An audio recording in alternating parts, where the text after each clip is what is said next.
For over 100 years, Britain's mentally ill were hidden from society in vast Victorian asylums.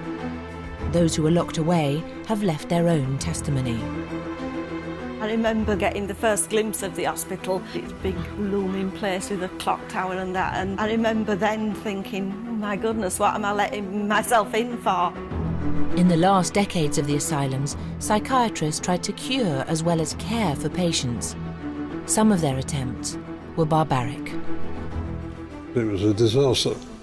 They made a hole in the skull, it went into the brain, and it waggled it a bit, and that was it.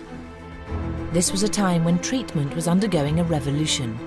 Some patients felt science was being pushed too far. He switched the probe on and burnt a piece of my brain out. These institutions had to be shut down. When it happened, it was a moment of history that changed Britain. This is the story of the closing of the asylums and the often troubled lives they left behind.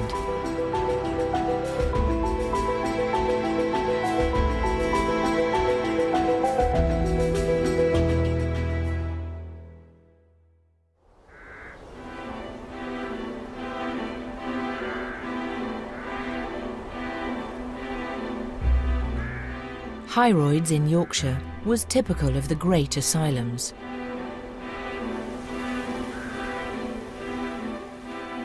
It was a village in its own right, with its own farms, a butcher, a bakery, even a railway station that ran right to the centre of the asylum. At its height, it held over 2,500 patients. It was just massive. You could walk round all day and never walk round all of it. I was in the place with the longest corridors I've ever seen. There were miles of corridor.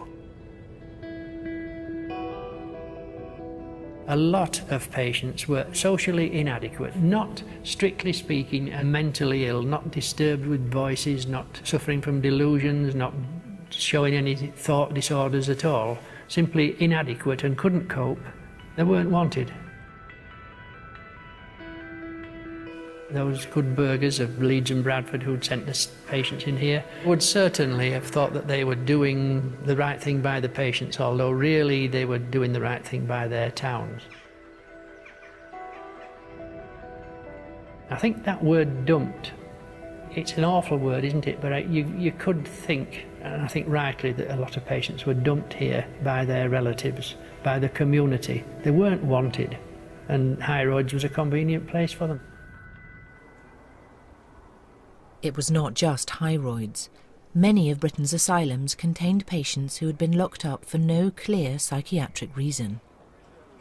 People got admitted on all sorts of dubious grounds that didn't really have anything directly to do with their mental states. Their families had abandoned them and there was no one to support them outside the institutions, even in the 1950s. Some patients ended up in the asylums for a very long time. This patient used to be a skilled gardener. He came here 35 years ago. And here's an old soldier. He fought in the 1418 war. Many patients were admitted on genuine medical grounds, some of them easily treatable outside hospital nowadays. Agoraphobia, panic turns, claustrophobia. I knew if I went walking in the street anywhere, I'd just collapse. After the war, Joan Tugwell had left the army and was suffering genuine mental distress. She was 25 and living with her foster parents. Panic attacks were making her life a misery. I went to bed one night and I thought I couldn't breathe, so I kept screaming out to Mum, I can't breathe, I can't breathe. St John's Hospital near Aylesbury was Joan's local asylum. For her family, it seemed to offer some hope of refuge. She was duly committed to care. My mother asked if I could go in, but she knew I wasn't well. Upstairs they had two big dormitories and each of them had about 30 beds in one dormitory. So the top of one bed was down this way, the next bed up that way, and the next one down here, and then the next one up there, so that they wouldn't breathe into one another, because we're so close you'd have to get in to go to bed. I said, we ain't got much room to move about. It was to be the start of a third of a century inside mental hospitals for Joan. In the early 50s, the regime was harsh. Some of those she met were not what she would have thought of as mad. You would wonder yourself why half of them are in there. Nothing wrong with some of them, I mean. There was nothing much wrong with me. The asylum life was empty and repetitive. After months on her ward, Joan asked the nurse if she could help with the beds. It was a way of occupying herself for a part of the day. I asked if I could make the bed. I couldn't stand there and watch her making 60 beds without giving her a hand. So we both made all the beds. Alcohol offered an escape from her feelings of anxiety. One evening in the asylum, Joan got hold of some spirits and ended up drunk and in the wrong ward. I was supposed to climb over the gate, went in and said good evening to all the staff, and I passed out because I was drunk. When I came round, I was in a padded cell. They're frightening because you don't hear them and they can't hear you. Everything's all rubber. And you have canvas night dresses and canvas blankets. If you shouted, they wouldn't better hear you. Despite the vast majority of patients having committed no offence, life in the asylums was dominated by security. The wards were not opened. The doors weren't left opened. The doors was open to let the patient out and then closed after he'd gone. There was a quasi-prison atmosphere there. The only crime you could commit if you were a patient was to escape. In many ways, the large asylum still housed inmates rather than patients. Conditions inside had altered little in the last half-century, but change was on its way.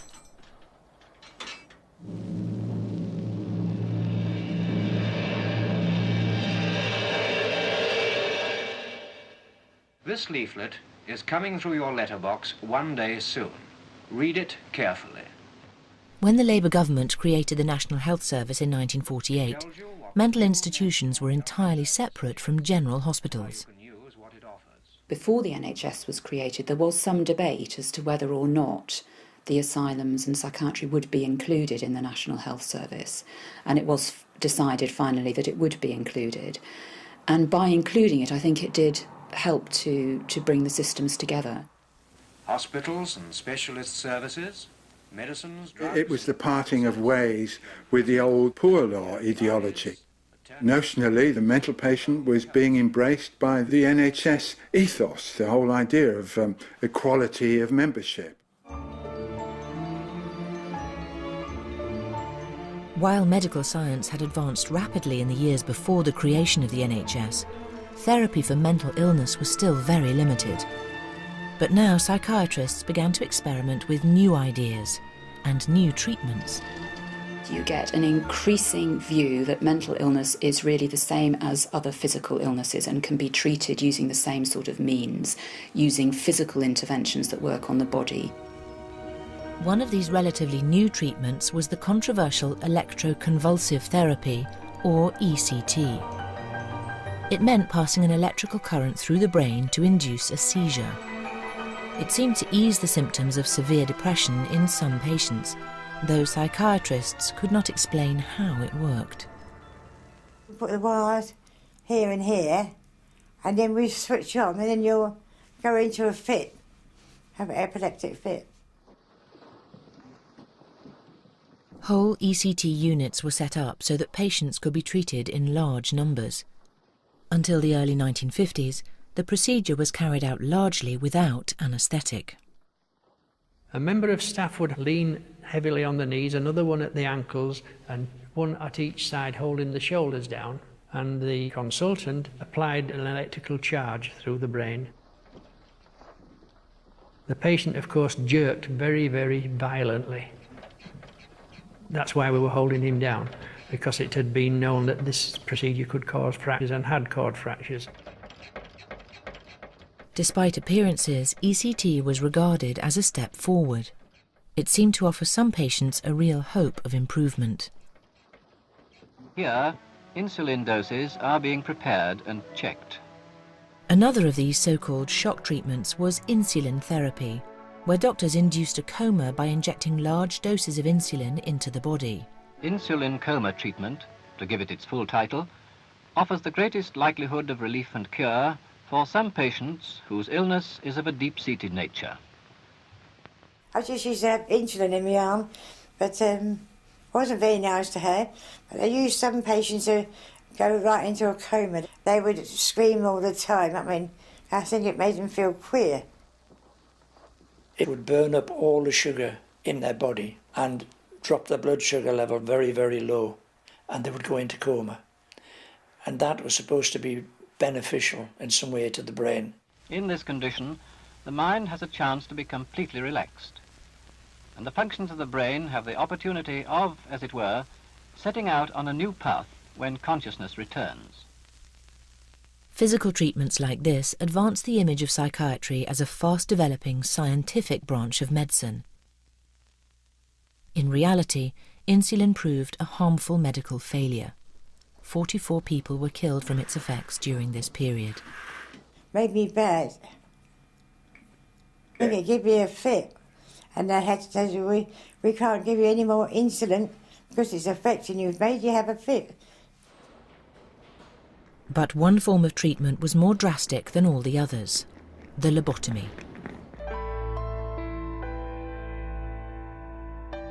Some psychiatrists believe that by removing sections of the brain itself, certain serious mental disorders could be permanently treated. At least 15,000 of these operations, known as prefrontal leucotomies, were performed in Britain. It was a disaster. There was a blind operation. They made a hole in the skull over which the so-called probe went into the brain, and it waggled it a bit, and that was it. There was no, until much, much later, any attempt to refine exactly where the cut was made. There was lots of patients walking around with 2 holes on either side of their forehead that you could see the actual dint where the skull had been trepanned away and an instrument had been put in. One wonders if they'd been better if they'd been left alone. I had the misfortune to have recommended, in all, 16 of them, 16 patients who had the operation, and it was of no benefit whatsoever to any one of them, and some of them had the tragedy of personality change. Towards the end of the 1950s, this crude form of prefrontal leucotomy was phased out.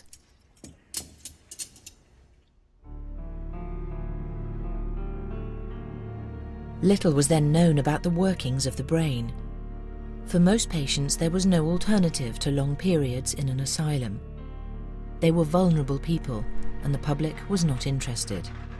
It could be a recipe for abuse.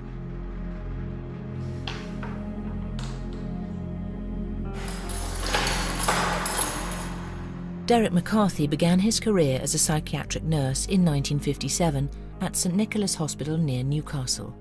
He was shocked by the treatment routinely handed out to long-stay patients. The first time was on the first day on the first ward that I worked on, when the charge nurse that was showing me round smacked an little old blind man across the back of the head so fiercely that he flew across the room and hit the wall. I was very shocked because the charge nurse had been quite nice to me when I came on the ward. And I was a bit lost for words, and he said, don't you know if you live among shit, you become shit? This kind of brutality was considered almost inevitable for some of the categories of the mentally ill. On the ward for difficult patients, Derek's colleagues called this tough approach thump therapy. The patient had been acting rather histrionically, sliding off his chair onto the floor, and this was during the unofficial staff rest time at dinner time. Eventually the charge nurse of the ward got sick of this and disappeared into the toilet area. He came out with an enamel bucket full of cold water and threw it all over the patient in the day room, everyone to see, and then rammed the bucket over the top of the patient's head. And within a few seconds the patient had slid back on the floor again. So he called a staff nurse and they dragged him by his collar across the floor into the bathroom area. They later shouted for me, and I went in and they were holding him under the water in the bath, bringing him up and then pushing him under again. When they stopped, Derek had to dry the patient off. I went to the charge nurse who was then in the office and said, "He's completely dried down. I put new clothes on him. Can I have the key to get the socks and the shoes out?" And he said to me, "What do you think this is? Butlins? Send him out as he is." There was no evidence of this kind of treatment at Hyroids, but investigations in subsequent decades revealed persistent abuse at other asylums. I'm convinced it was endemic, and in fact inquiries later on proved that the same things were going on in other male sides of mental illness hospitals right throughout the country. By the mid-1950s, almost half the new NHS's beds were given over to mental illness or mental disability, and the cost was mounting. Hope came from the laboratories of scientists working on a new generation of drugs.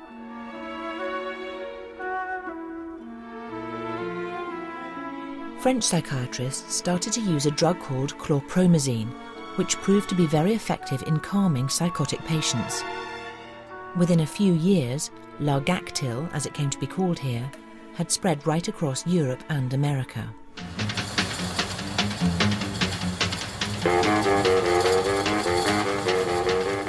It was the first in a new range of drugs now pouring out that were to revolutionise the way mental illness could be treated. These drugs promised the end of the locked doors and iron bars, and ultimately the end of the asylum system itself.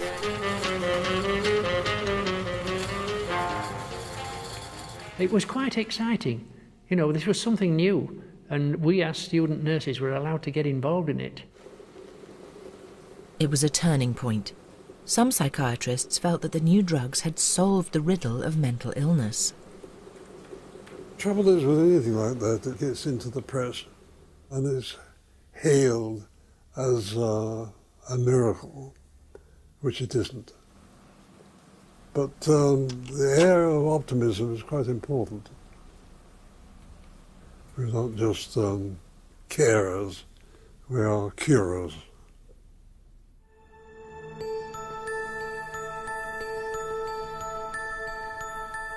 The new spirit of optimism was felt keenly at Hyroids.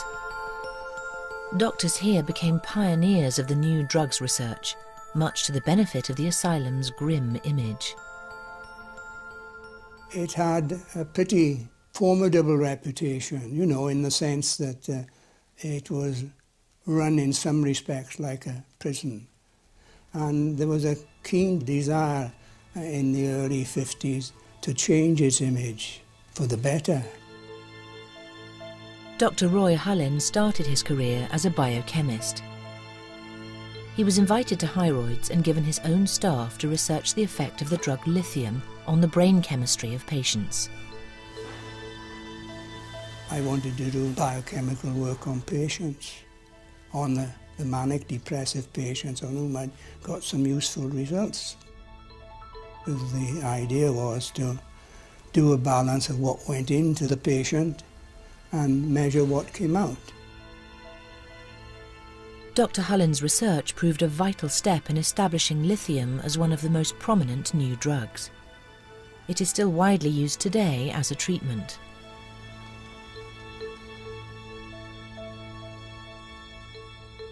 A range of new drugs are introduced during the 1950s and 60s, but they're not just new, there is a whole new idea about them, and the new idea is that they are specific treatments for specific disorders.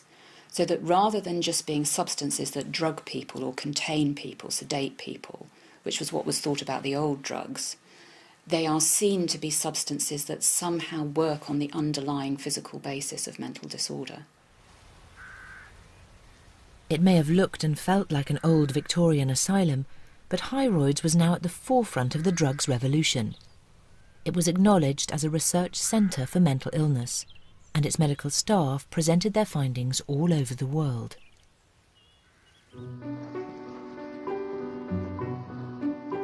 The new wonder drugs created hope for the future.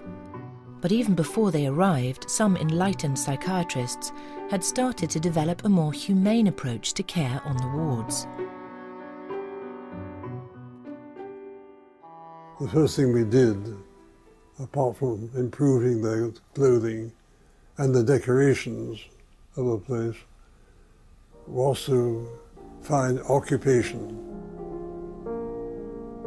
I worked on the principle that unemployment was evil. Alongside the advances in treatment, some patients were now being given a new programme of activity. Healing is the hallmark of the hospital. These handcrafts are one form of it. A piece of homemade cloth or a basket, these are proof to these ladies that they can still do some things as well as anybody. And even if the work is slow and clumsy, it's better than brooding. Occupational therapy, this is called. It's serious scientific treatment. But more fundamental reforms were taking place. The first hospitals were now starting to experiment with an open-door policy, something that would have once been anathema to the ethos of the asylum. At one time, the patients had nothing to do except to walk around inside airing courts. Now, one of the first things I did was to saw down the railings. There is a move to open the doors of wards, to let people come and go much more freely. The asylums just physically were spruced up.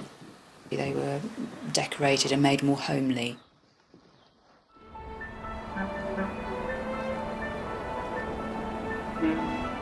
In the mid-1950s, there were over 150,000 patients in mental hospitals, more than at any time in their history. Politicians from all parties agreed that the asylum regime was very expensive. Its morality was now also being questioned. In 1959, the Conservative government passed a radical new Act of Parliament that introduced a more compassionate approach to the treatment of the mentally ill. Perhaps one of our greatest reforms is in the new Mental Health Act, which interprets in modern terms the new approach to mental sickness, so that it is no longer an illness with a stigma, but one which should be treated with the same sympathy and understanding as any other physical disability.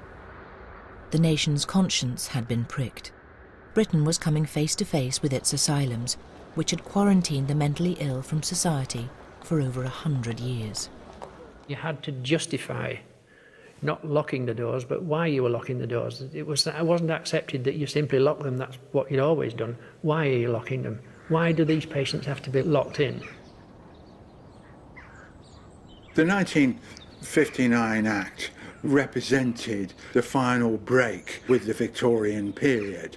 It was the turning point because it recognised for the first time that the mental hospital in the future was not necessarily going to be the main locus of care for people with mental health problems. The impetus for change was gaining strength. But it took a maverick politician to grasp the vision of a nation without asylums. Enoch Powell shared the sense that the old mental institutions were shameful relics of the past. In a prophetic speech in 1961, he made a dramatic pledge to tear them down. Now look and see what are the implications of these bold words.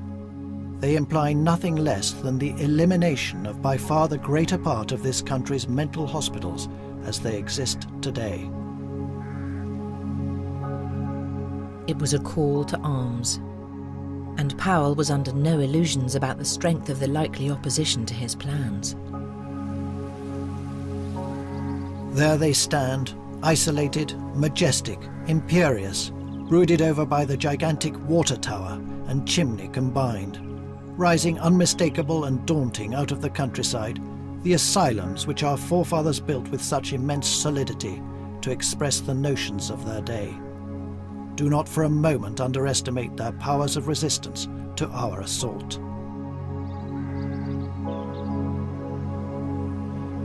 The water tower became the defining image of the speech. Enoch Powell was determined to remove everything it stood for and replace it with a new model of care based in the units of general hospitals and the community. He foretold the end of the mental hospital regimes. At that time, there were 100 or so in this country. None had closed. None of them had any intention of closing at that time. So this was a visionary speech that was looking beyond the current regime to a completely different social landscape. It was a national social conscience that was awakened, and it was the beginning of the end for places like this.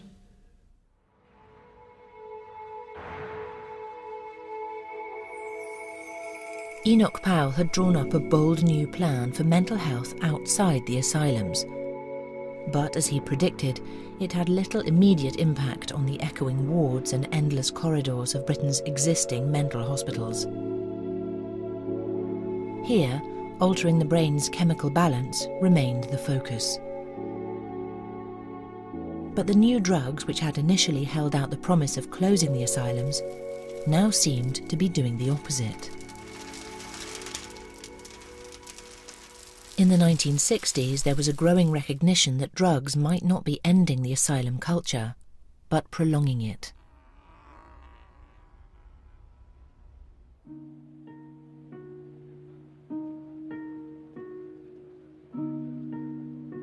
A BBC documentary in 1969 found that conditions within mental hospitals were still disturbing.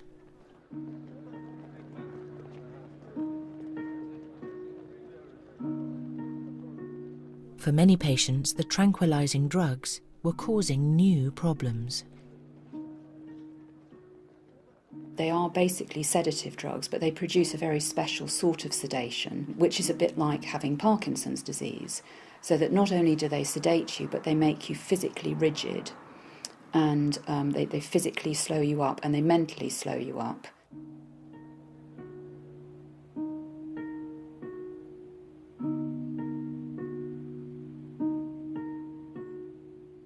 It was a heavy-handed approach, which sometimes left patients more like automatons than human beings.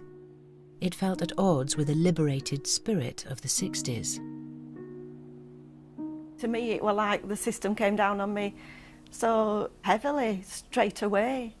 It was just, you know, as if things like drugs and shock treatment was the answer to my unhappiness or whatever, which it certainly wasn't. It made things a lot worse. Jean Davison was brought up in a working-class district of Bradford at the end of the 50s. It was very much expected of me that I leave school and go to work in a factory or some kind of dead-end job, and that was difficult because I found it boring. And in her teens, she began to feel depressed and alienated. I was dissatisfied with my lifestyle, and I suppose that in a way was the start of it, this sort of feeling that I got that life was empty and meaningless. Jean felt that she needed someone to talk to. She asked her GP for an appointment with a psychiatrist, who recommended that she spend a week of rest and observation at Hyroids, her local mental hospital. Right back from childhood, you'd sort of joked with other kids saying they'll take you away in a green van to Hyroids. You know, it was the mental hospital that we all knew about.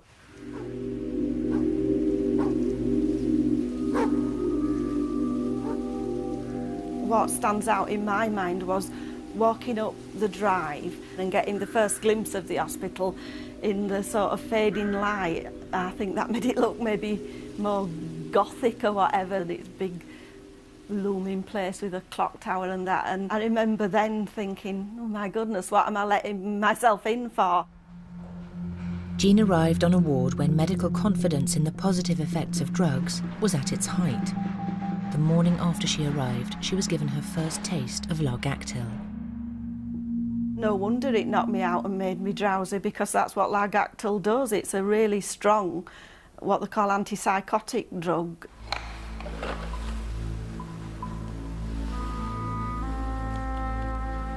While heavily drugged, Jean was persuaded to sign up to a course of electroconvulsive therapy. ECT was routinely being carried out with anaesthetic, but the procedure was still terrifying for a teenager who had had no previous contact with psychiatry. You can't have any breakfast that morning, and a small ambulance comes and picks up other patients on the way and took me to another part of the building where they give ECT. We were given an injection in his arm that's to dry your mouth apparently and stops you swallowing your tongue, as one nurse says, when you're having a fit.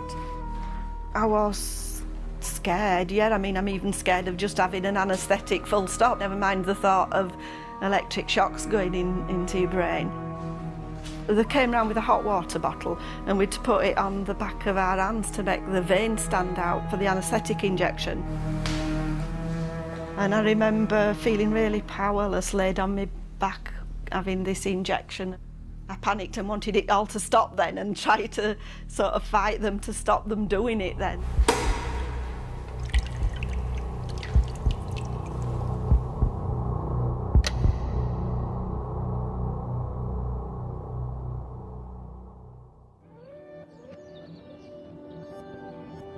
And then the next thing I remember is waking up being really confused. I feel really disorientated. It's like everything's familiar but not quite right somehow. And the worst thing though I found was we were told that there might be temporary effects like that, but I thought, what if it's doing some permanent damage to my brain? That was horrible. What was initially supposed to be a week of observation for Jean became a stay of several months on an inpatient ward at Hyroids. This turned into 5 years as a day patient. By the end, Jean felt that the hospital itself had become part of the problem, not the solution. I felt I'd just got sucked in to going along with their norms or whatever, you know, and it's strange really. It's like a different world that you soon starts becoming a part of your world in a way.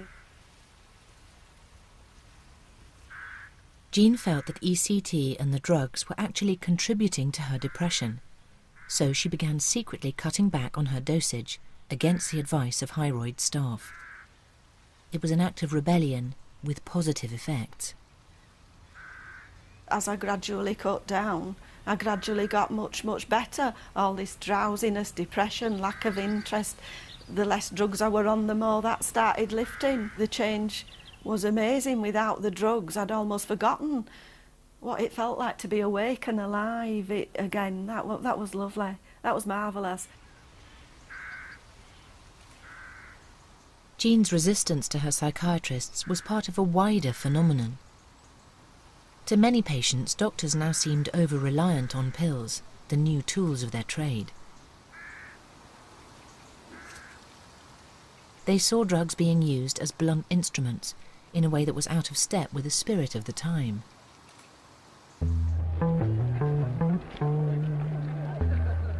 Britain in the 60s was undergoing enormous social changes. There was a new freedom to break down barriers and challenge orthodoxy. The drive to close the asylums captured this rebellious mood. Mental hospitals were just another battleground in a power struggle with the establishment. There are obviously a whole raft of civil libertarian movements that get going. Ideas about what mental illness really is and how it should be treated become ideas of broad social interest. At the forefront of this radical new thinking was the controversial psychiatrist R.D. Laing.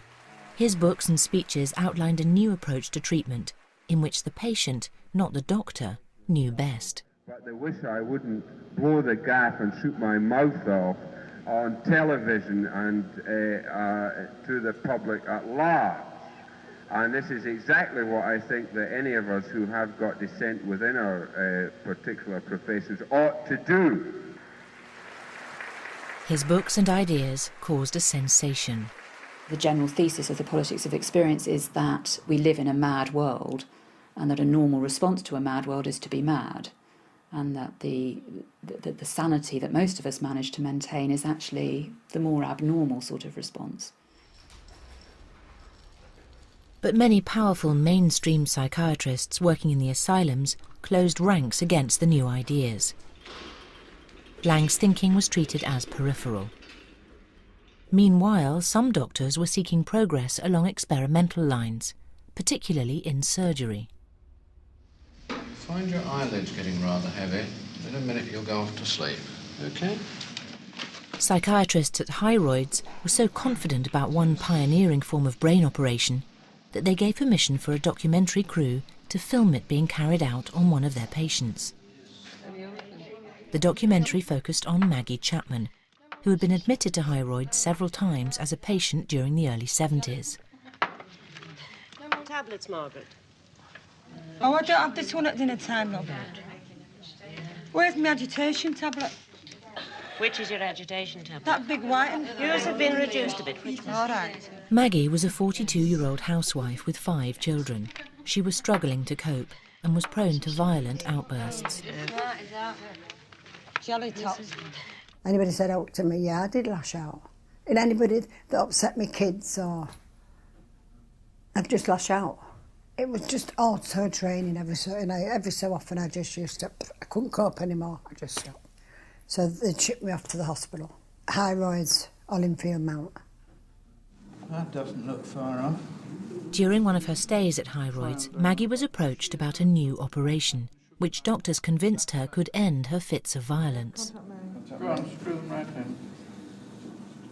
It was telling me how my temper would eventually, I would end up doing life in prison for murder or in a mental hospital for the rest of my life, right?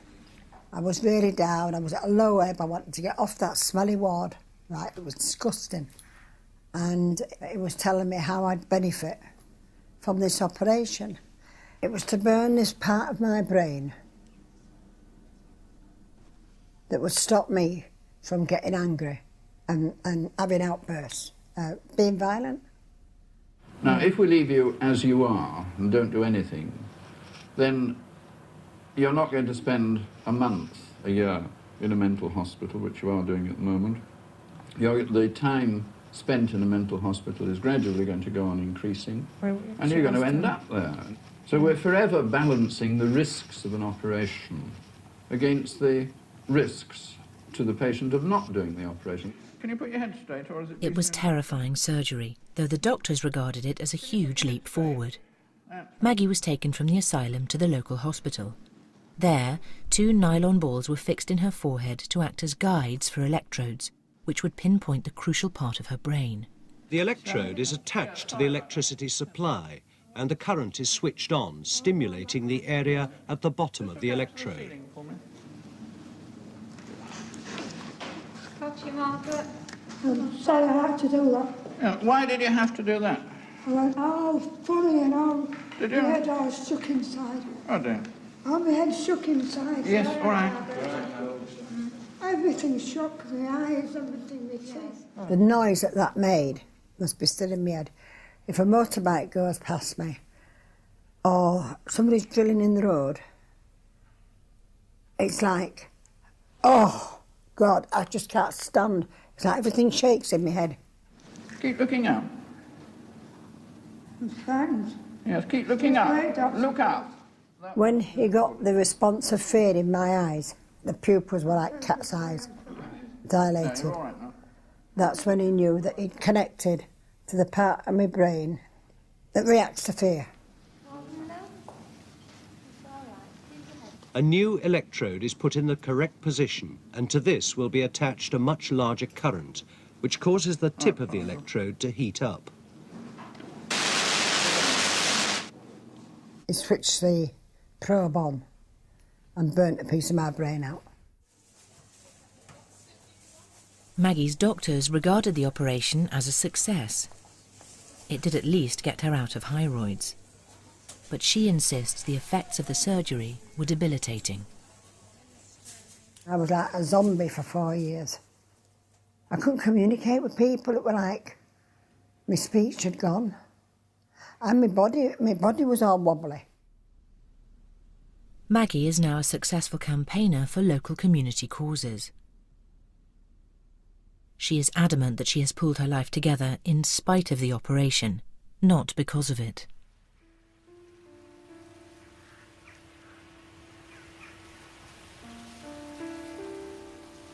Her experimental treatment is now a piece of surgical history. Maggie still bitterly regrets what was done to her and how she was persuaded to consent to it. I don't think I needed that treatment. And I look at it this way, right, that there was more violence inflicted on me than I ever inflicted on anybody. That was GBH, what they did to my brain. I'll never forgive them for it.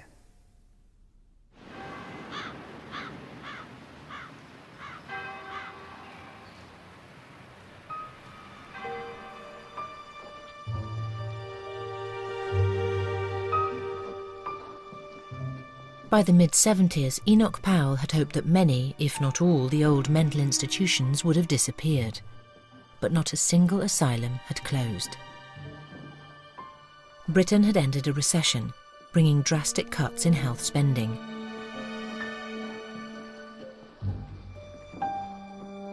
Numbers in the asylums had to be reduced. At many hospitals, the cull happened gradually, one ward at a time. It started in the early 70s when a ward would be shut down.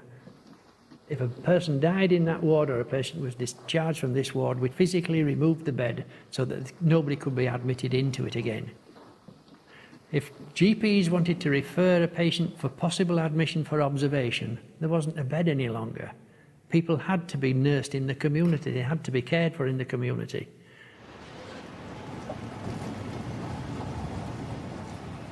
Throughout the 1970s, almost every asylum in Britain remained open. But as individual wards shut down, many former patients were tipped onto the streets to cope with life outside. In the early 1980s, the BBC's Brass Tacks programme found that it was left to charities like the Salvation Army to pick up the pieces.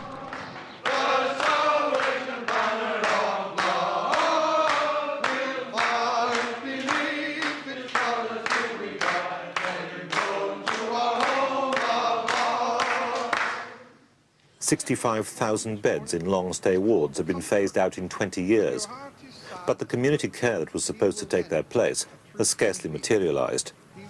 The long-term mentally ill are still with us, but now in many cases fending for themselves. And I will comfort you today and every day. Honour me. I ended up being a vagrant and diagnosed as schizophrenic, and I then became a revolving door patient.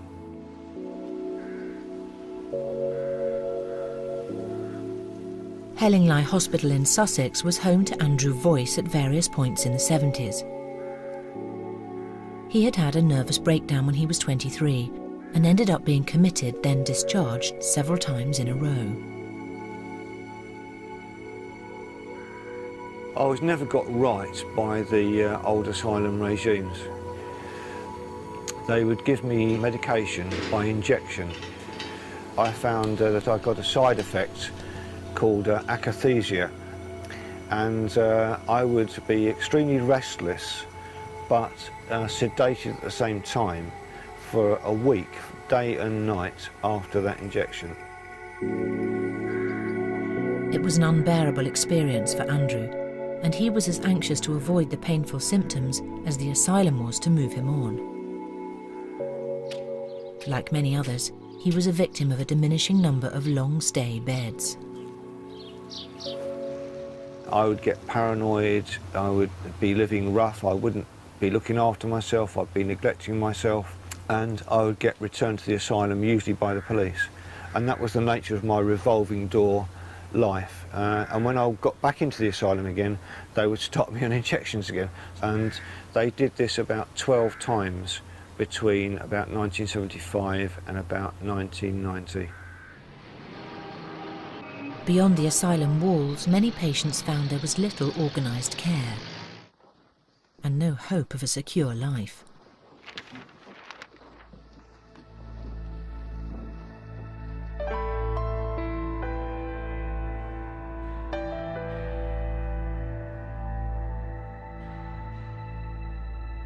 But there was no going back.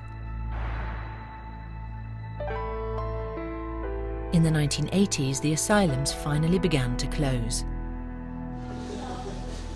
That door will open a bit further tonight.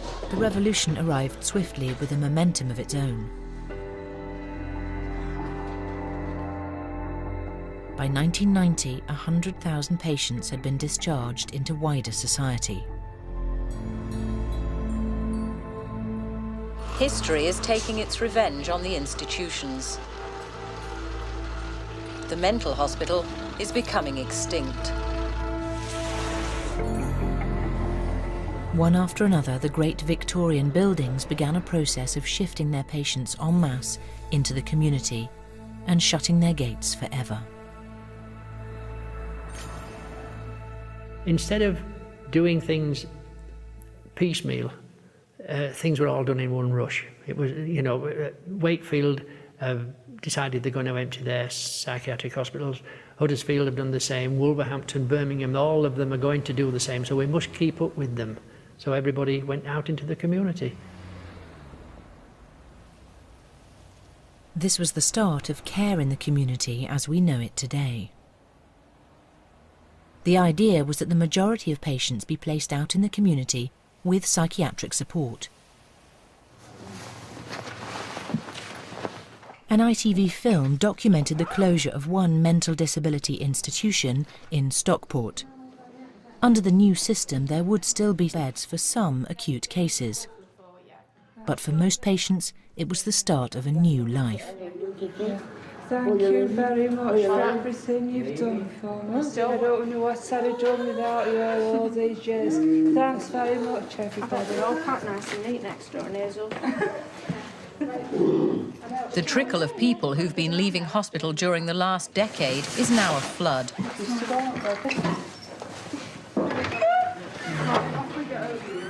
It's a revolution against institutional care. The new rules mean that everyone has the right to a say in their own future. Freedom is government policy.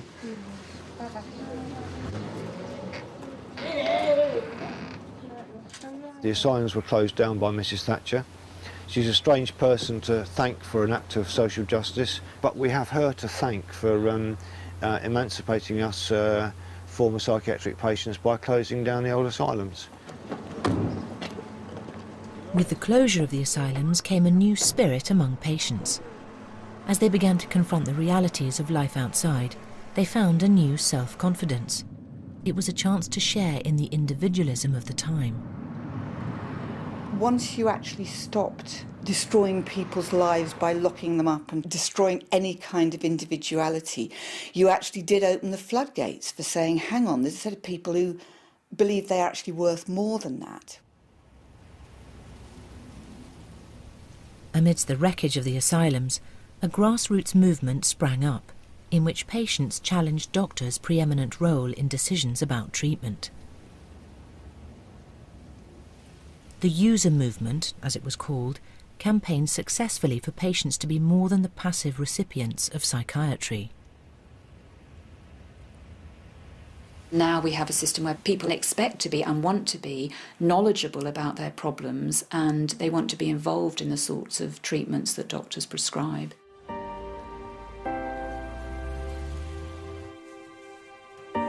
Joan Tugwell, who was first admitted into a mental hospital in 1953 because of her panic attacks, was now released into the outside world.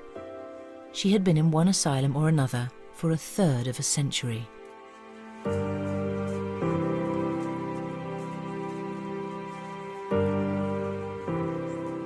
Best thing with being free.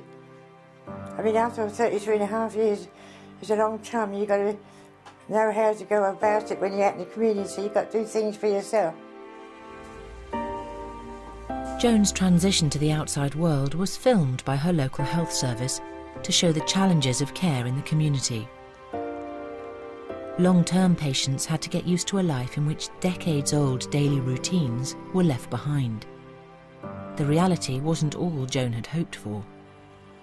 When they put me out in the community, I had no bulbs. No bulbs, no light. I had no carpet. I had nothing to cook on. I had nothing to put in the fridge. I had no money, and I was in debt. And that's how they left me with hardly anything.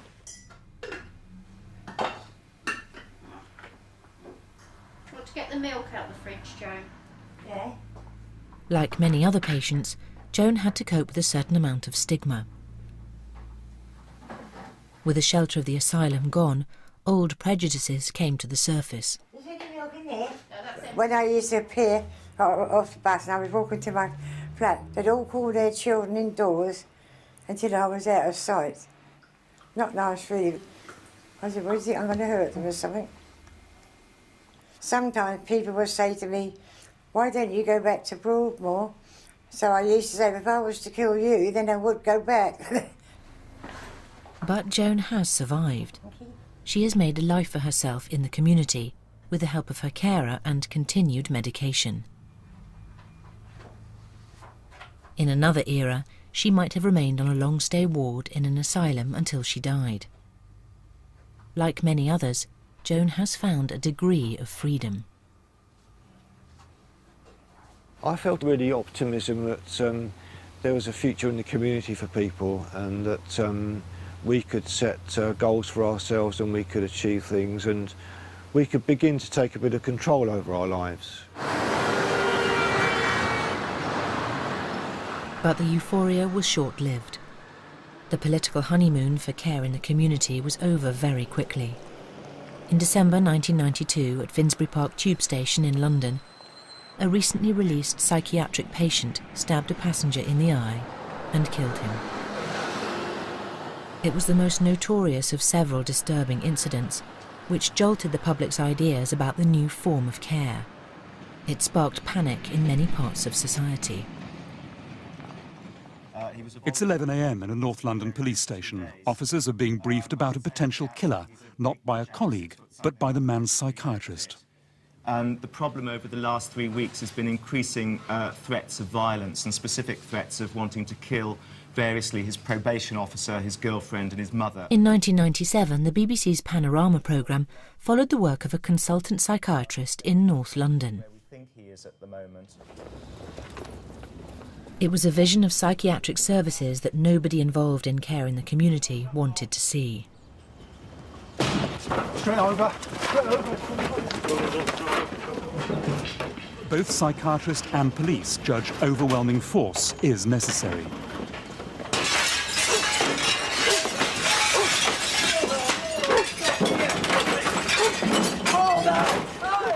Releasing thousands of psychiatric patients into society raised a whole new set of problems. What seems to happen in the 90s is that people suddenly start to get cold feet about it all and start to fear that actually what this might mean is that you've got loads and loads of people with uncontrolled mental illness running about society causing mayhem.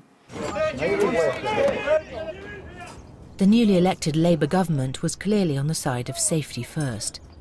The Health Secretary, Frank Dobson, openly declared that community care had failed. The political response was ultimately restrictive legislation. Doctors were given powers to force patients in the community to take medication or risk losing their newfound freedom. To many people, it seemed like a step backwards.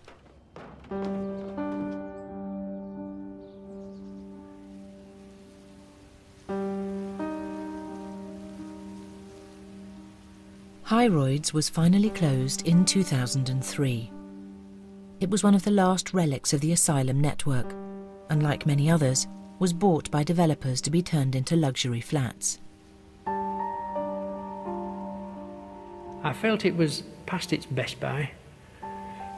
It had done its duty, it had served its cause. But people like these are unfortunate. They still need to be cared for. This place did indeed provide refuge from the world for some patients. Asylum in the true sense. Some feel that this ideal of protection and rest has been lost. That the community can never replace this kind of institution. Well, my feeling is that the whole concept of community care is a disaster. I don't think that the community cares. Not on my patch, though, is the motto. There are even those who think that the failure of the asylums has been exaggerated.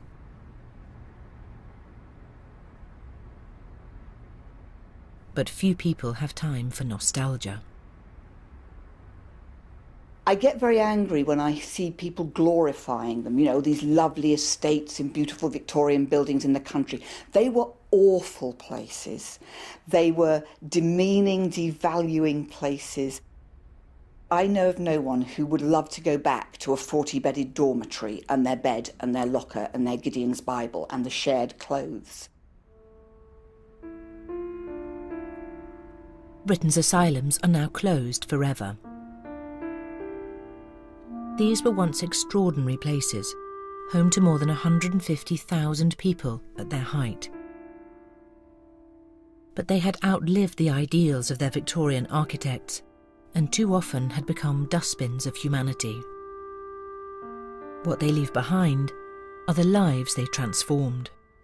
I do realise that although I was in the system 5 years, which seems an awfully long time, for other patients 5 years can turn into 50, 60 years or whatever. And in that sense, I can see that I was one of the lucky ones. I suppose I always feel angry about it, but I just don't let it get in my way. I can't, can I? Got to get on with my life, haven't I? If I started dwelling on feeling anger all the time, my life wouldn't be worth living, would it?